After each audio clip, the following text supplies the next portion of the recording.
So when Leah and I wrote the original Indivisible guide, it was a Google Doc saying, hey, organize locally, focus on your elected officials, pressure them. That's how you actually have power.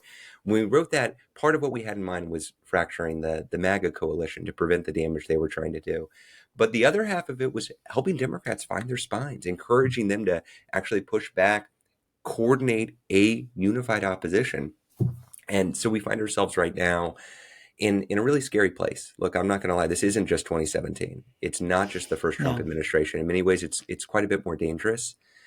And also, constituent power is still real. There is only one solution to creeping authoritarianism, and that's democracy, y'all. It's democracy. So we're trying to organize that pro-democracy movement right now, all across the country: red states, blue states, purple states. I'm Kimberly Atkins Stohr, and welcome to Justice by Design, where we know justice doesn't just happen on its own. It's done through the hard work of people who are ensuring that the problems that we face as a society find solutions. Right now, more than ever, the idea of resistance is at the forefront. We are seeing our nation's federal government totally be upended. We're still fresh off of an election which saw Americans take the most partisan stances or divide all of us more than I've seen in my lifetime. And we're all trying to find out what the way forward looks like. And most importantly, what we can do about it.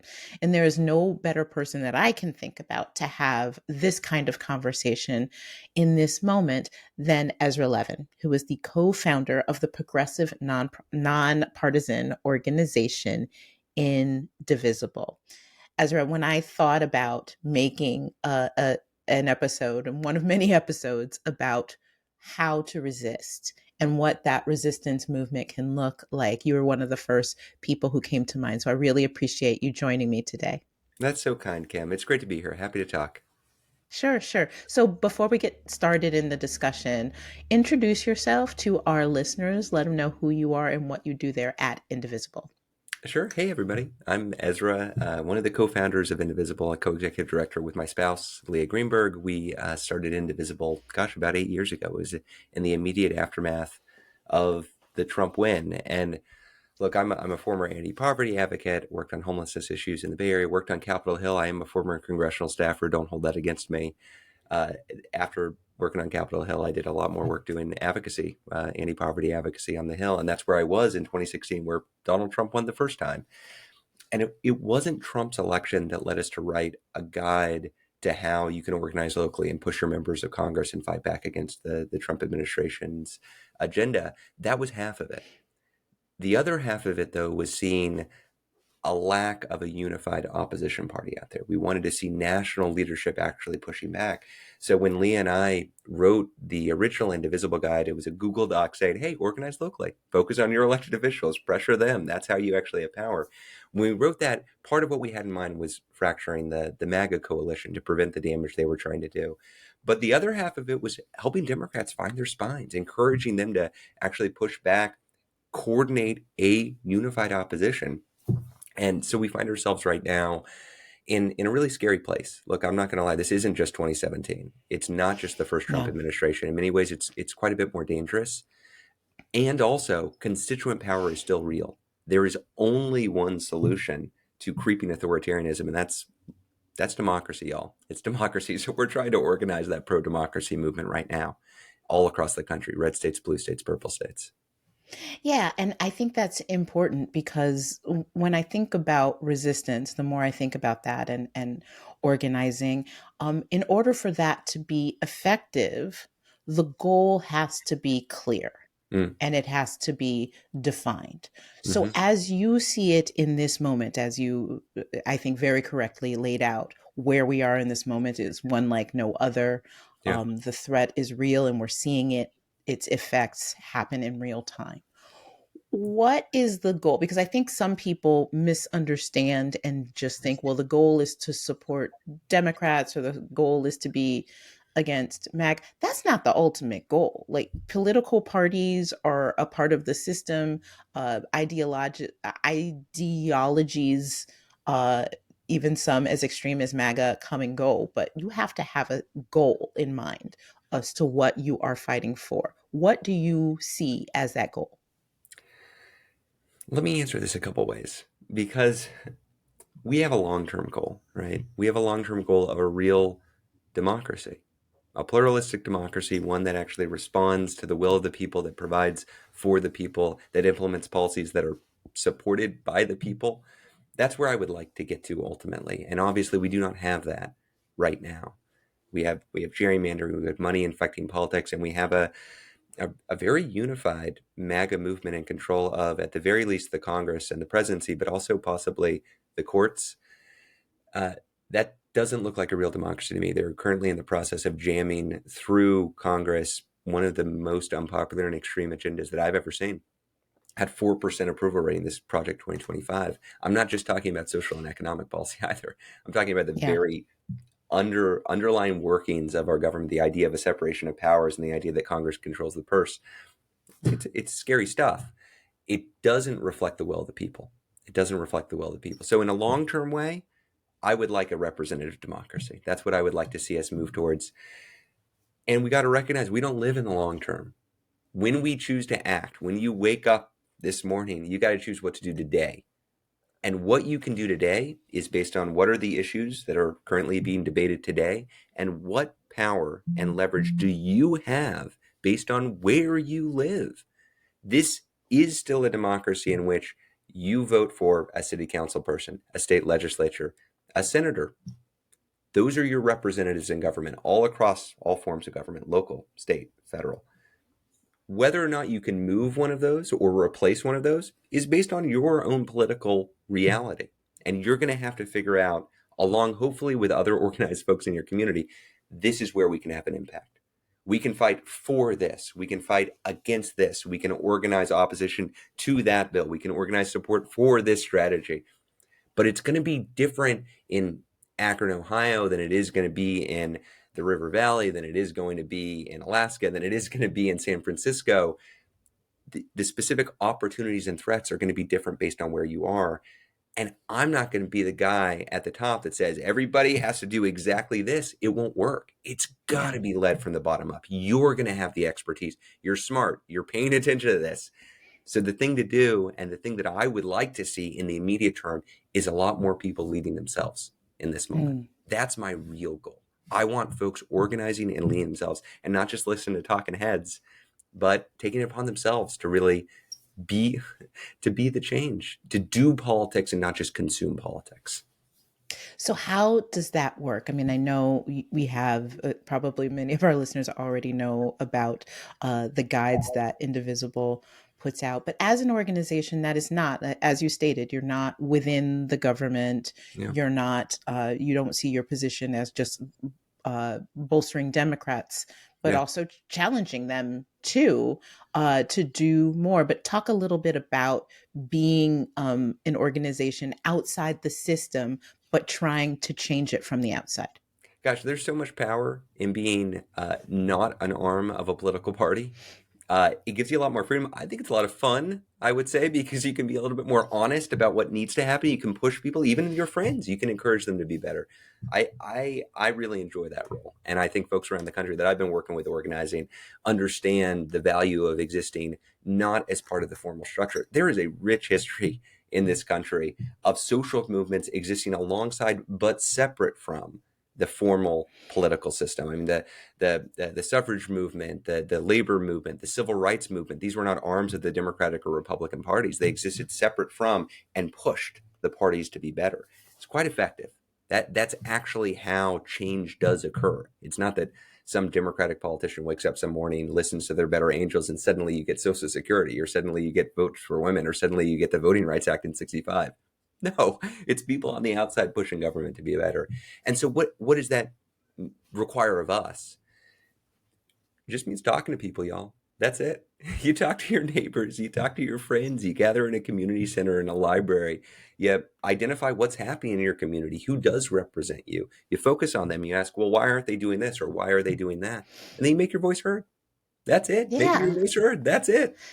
And why is that so hard? I mean, I say frequently, Ezra, that I, as a talking head, can get on TV and talk till I'm blue in the face, and the difference that I make will be quite small. I would be giving people who already agree with my point of view confirmation, and the people who don't are probably not paying attention to me in the first place. That the most powerful people in the world in terms of effecting change, making somebody see things differently, or bringing somebody on board to a point of view is their family members, their church members, the people, their neighbors, the people that they see in the grocery store. These are the people that they trust in within their communities.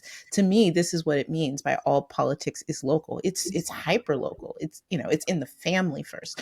So why is it difficult for either people themselves to realize that power, because people always say they feel powerless, all they have is Yeah. their vote, and it's like nah. And also, why is it so hard for people, I'm looking at Democrats, to really harness that and Yeah. really understand that this is not done from a establishment top down point of view, but it's really got to be bottom up if it's going to be effective. Great questions. Look, great questions. So I'd say a couple things to this too. One, the system is opaque and difficult to understand by design. You know who Mm, wins when people don't understand how power works? You know who wins when people don't understand what the limits of administrative action are? You know who wins when people don't understand the legislative process? The billionaires, the lobbyists, the interest groups, the well-heeled, the people who do know that, and they make a lot of money knowing that. The system doesn't want to respond to public will. There's been a lot of work done to prevent it from responding to public will. Why do we have gerrymandering? Why does that exist? Why is it possible for billionaires to almost buy elections right now? Why is that the reality? Because folks who have had a lot of power in moments where they were able to wield that power entrenched that power. I think about my home state in Texas. Why did they enact one of the most egregious extreme abortion bans in the country at the same time that they cut back voting rights? Because they didn't want to respond to the public. They knew what they were doing was unpopular. So if you ask yourself, why is it hard for people to actually see this, that they can stand up and organize? Well, the system is designed to make you feel powerless. That's mm, what it is meant to do. But the secret that those in power don't want you to know is it's just not true.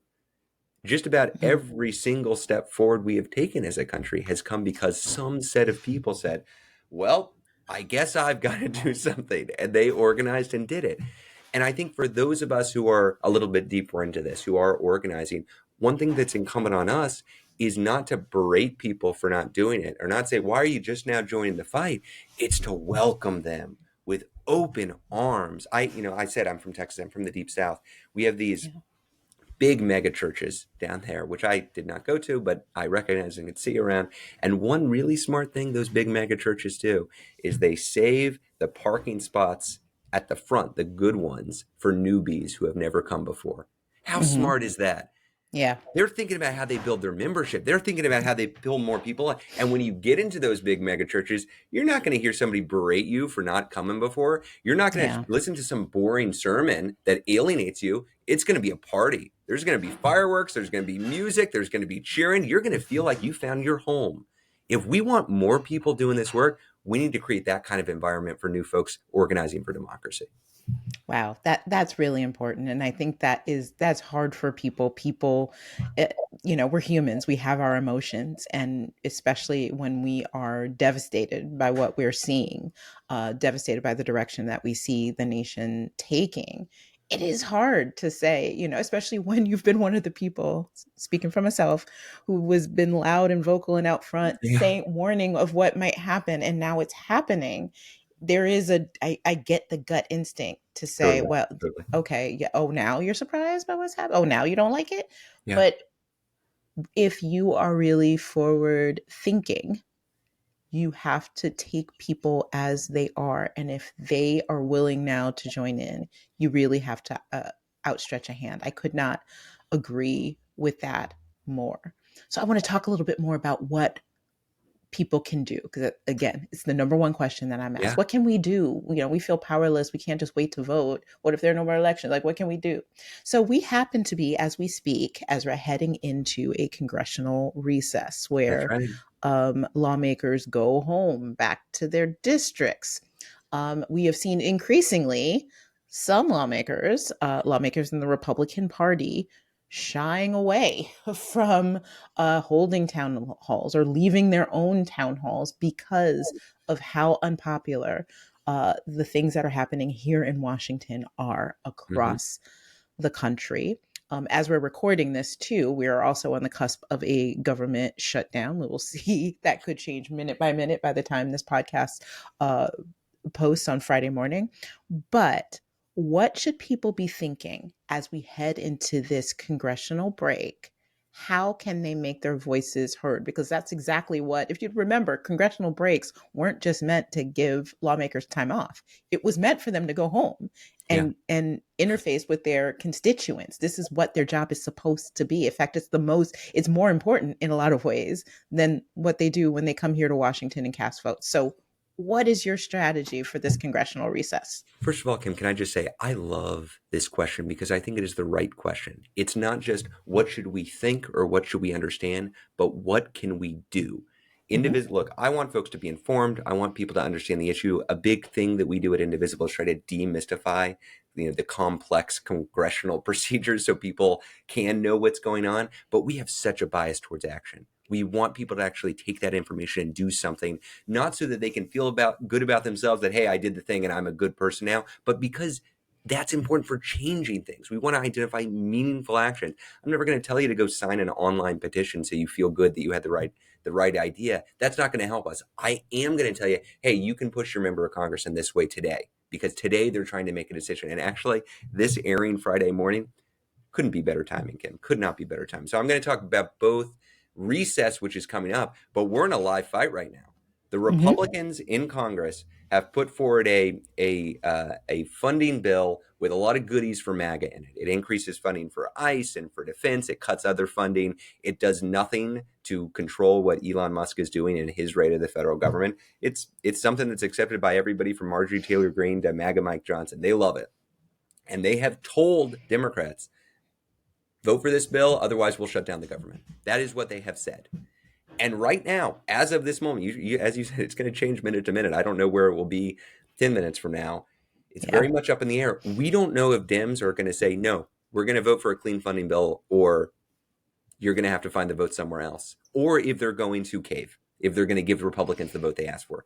Currently, Senate Democrats are very worried about in any way being blamed for a shutdown if it happens. And so that might drive them to say, well, we don't want any part of this, so we're going to give Republicans the votes. They're also worried about their constituents being angry at them for caving for a bad bill. So this is a situation, and it doesn't always come, but this is a situation where pressure, especially if you have a Senate Democrat, right now is really helpful. They are trying to decide which way to go. And so if you've got a Senate Democrat who has announced they are against the GOP funding bill, awesome. Give them some positive reinforcement, give them a call. If you've got a Senate Democrat who hasn't announced, or like John Fetterman, he's the only one so far who has announced that he's going to support the Republican bill, call them and Mm-hmm. tell them how disappointed you are and prepare for next week, which, as you said, is congressional recess. Now, we had a pretty wild congressional recess last February, just last Yeah. month. It was great. Members of Congress were showing up, including some Republican members of Congress. They were actually facing their constituents. Now, these weren't in swing districts because they're not showing up, but they were in deep red districts. They were going and holding these public events.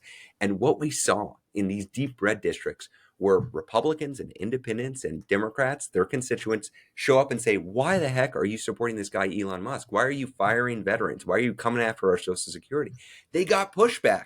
And they got so much pushback, Kim, that the result is exactly what you said. They criticized it as all fake, and they said, well, we're not going to show up anymore.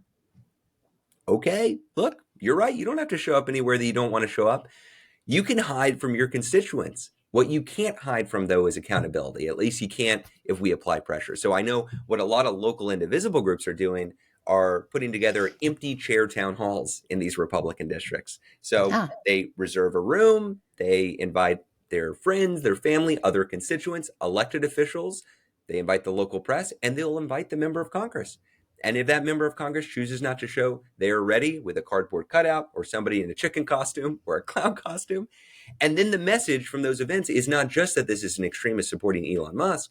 The message is this is a coward, unwilling to face their own constituents Yeah. while they do work in Washington, D.C. to undermine those constituents' interests. This is what's known as a tactical innovation or a tactical escalation.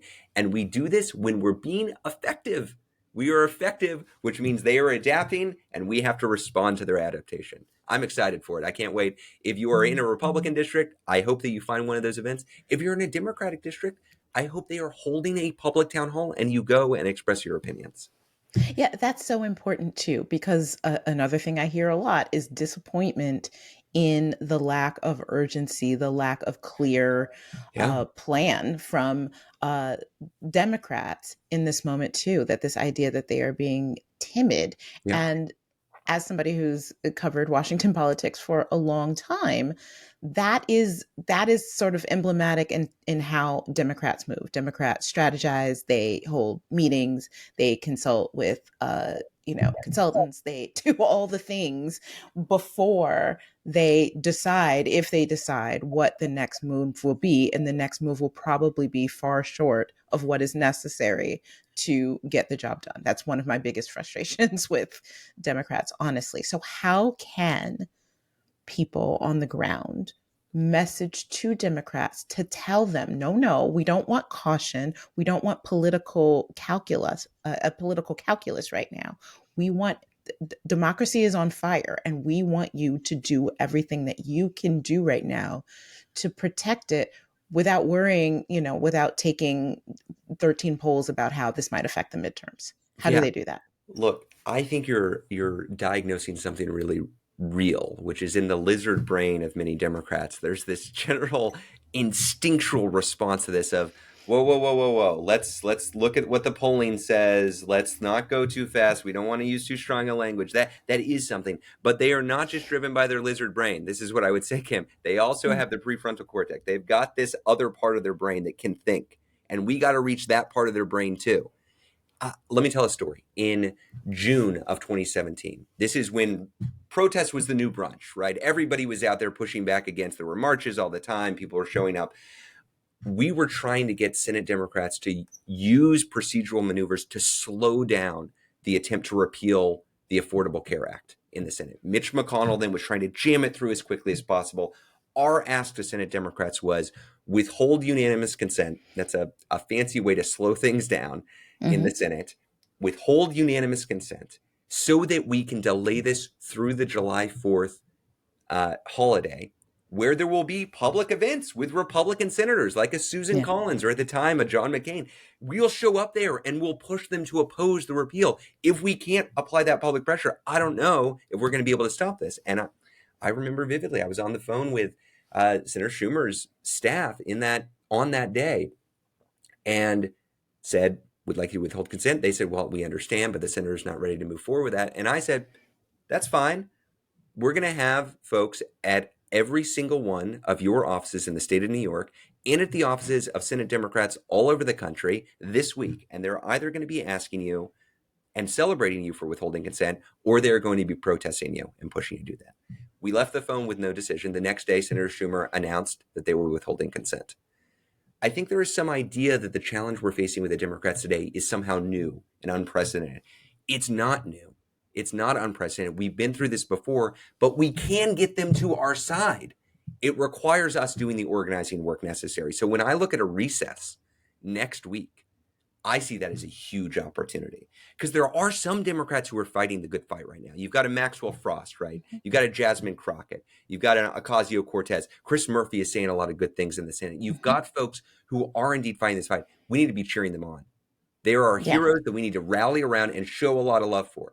We've got others that are not working with us. They need to hear from us. They need to hear there are consequences for them being so distant from where their base is. And I'm telling you, Kim, if we do a good job organizing that, carrots and sticks, you can't always be yelling. You got to praise when the praise is justified, and you got to give sticks as well when it's not. You got to tell them that you're disappointed. That combination is what moves members of Congress, because fundamentally, They don't want to be yelled at. They don't want to disappoint all their constituents. They want to be praised. They love giving Yeah. speeches and getting love.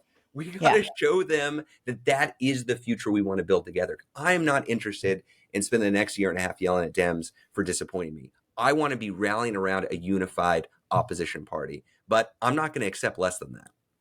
Yeah. And I think what's so important about that point that you're making is right now, why has the Republican Party become the party of Trump, where the real uh, goal is fealty and loyalty to him? It's because they don't have the policies that are popular. So their power is in their unity and purpose, and in their billionaires and stuff too, who can help influence elections that way. What the Democrats' best asset is more the majority of the American people better favor what they're talking about than what the MAGA Republicans are doing right now. What MAGA Republicans are doing is unpopular writ large across America. That's So right. why that is the power. I mean, I know people feel powerless, but you are in the majority, not just in terms of how you voted, but you're in the majority in terms of how you think about what's going on. And so, yes, dialing a number to a congressional office may not feel like it makes a difference. But one thing that I appreciate about what you're doing and organizations like Indivisible is that they are creating an infrastructure for those voices to not even amplify them, just to actually get them to the level that they actually represent in terms of the American people. It's actually because it's easy to ignore people and take them for granted. Democrats have been doing this for a long time. This is why I have not belonged to any political party for more than 20 years. Like, they take folks for granted. They harness excitement without actually putting policy behind it. If you have organization of the American people outside of that system that is pushing on them to say, no, this isn't what we want. We want you to get a backbone and listen to us and push back against these policies that we think are abhorrent. I think that can be really effective. There is strength in numbers. And I There, think yeah, go ahead. no, you are hitting on something that is foundational to how Indivisible is organized. We are not like a national nonprofit with a big email list. That I mean, we are a national nonprofit with Yeah, a big email list. That's not what gives us power as a right. movement. Our unit of activism is not the individual. Heck, I want people to call their member of Congress, take Yeah. a second to do it. That is a tactic. Yes. That is a tactic. What we're Mhm. trying to do is organize at the community level. The beating heart of Indivisible are 15 to 1600 local Indivisible groups that are locally led, owned and operated by volunteers who are building up that power themselves. And that's what allows us to actually push. In this democracy that we all live in right now, individuals have very little power. Unless you're super rich or super famous, you don't have much power. But groups of individuals do. There is strength in numbers, and that's because of how the constitutional republic is structured. We vote for representatives. That's what we do. And those representatives represent geographic areas, and those geographic areas have lots of constituents. If you are an organized group of constituents, hey, that's power. That is power right there. And by power, in organizing circles, the word power can almost take on a mystical form. Like, you'll hear it a lot. Let me make it really simple. Power is the ability to get someone or some institution to do something they would not otherwise do. That's Mm. all power is. That's all it is. So when you get a group of people in your Indivisible group or your other local community group together and you say, city council person, I know you're not with us on this, but we need you to vote and we're going to be showing up at your office unless you do. And then they do, that's power. You just witnessed power in action. That's all it is. And we see it repeatedly over the course of the last 8 years that we've been doing this, that things that at the time when we started organizing for them were impossible, never going to happen, suddenly they become inevitable. Suddenly is, oh yeah, it was always going to turn out that way. And the difference is people actually organize themselves and push for it. So where can people find local Indivisible groups? Well, they can probably find them in their local paper because they're getting so much coverage. They're out there so much right now. But if you don't know if there's an Indivisible group, 73 have formed in the last week. all around Mm, the country. There are about wow. 15 or 1,600. They're in red states, they're in blue states, they're in purple states, they're in urban areas, suburban areas, rural areas. We cover about 98% of congressional districts all over the country, from Alaska to Maine, Florida to Texas. If you don't know where yours is, go to indivisible.org. You can put in your zip code and find one. If you find one, but it's not your jam, start your own. Get a couple people together. You can do this. The entire movement has been started by people who looked around and said, I guess nobody else is going to organize my community. I'll do it. It's up to us. All right. Ezra Levin, co founder of Indivisible. Thank you so much for joining me today for this conversation. Great to be here, Kim.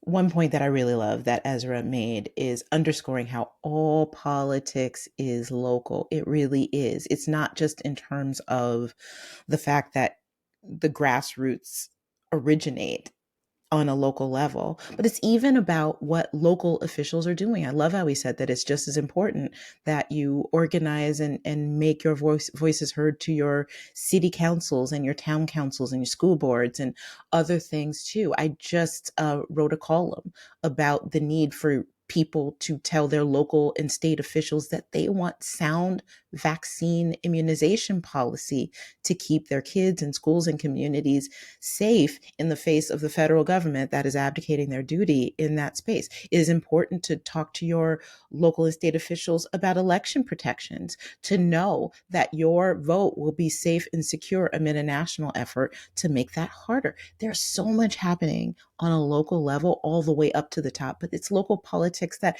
affect your life so much more, and it has a ripple effect across the whole country. So if joining Indivisible or some other group as they activate and organize everyday citizens is your jam, then that's one of the many ways, to all the people who are asking what to do, that you can engage. But the importance too is to stay engaged, and however small it might feel, take those actions. Those actions are important. We are seeing the fruit of them play out in the resistance as we see it grow. We can't expect that to come from Washington. It's got to come from you.